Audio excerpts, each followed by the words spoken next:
and my dear friends, I want you to imagine a dark period in our history.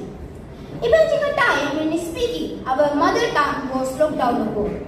A time when practicing our religion was seen as backward, and our ancient temples were falling in ruin.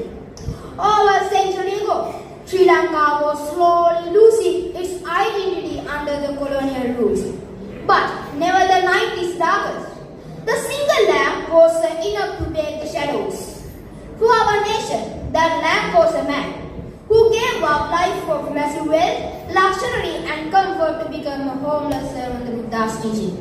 Today, I am proud to speak about the great Buddhist visionary, the modern era, the roaring lion Sri Lanka, Srimad Anagarika Dharmapala.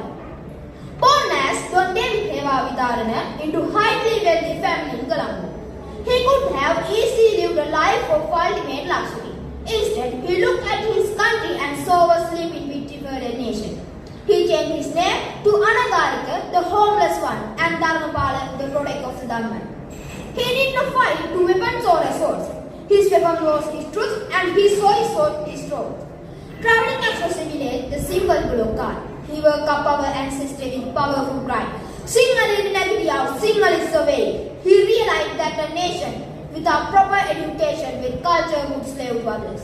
So, he established Sunday Dhamma school, supported the Pirivena education system, built the school across the island.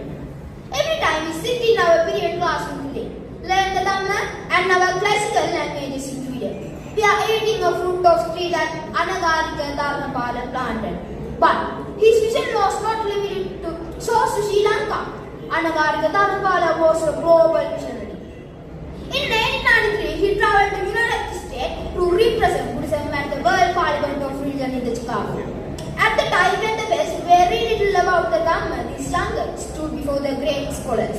He introduced Buddhism not as an old mind, but as a brilliant, scientific and logical philosophy of life. He made the entire world respect the teaching of the Buddha. But his great gift to all of us was his better to rescue Buddha in India, the most sacred place in earth, where the Supreme Buddha attained the enlightenment was its ruins and out the Buddhist control. He founded the Maha Society for tirelessly sacrificing his health and his wealth. He restored it. If the million Buddhists can peacefully worship of the shadow at the Sri Mahabodhi in India today. Venerable Mahasangha, teachers and my dear friends, his story books are tell that Anagarika Dharmapala passed away in 1930.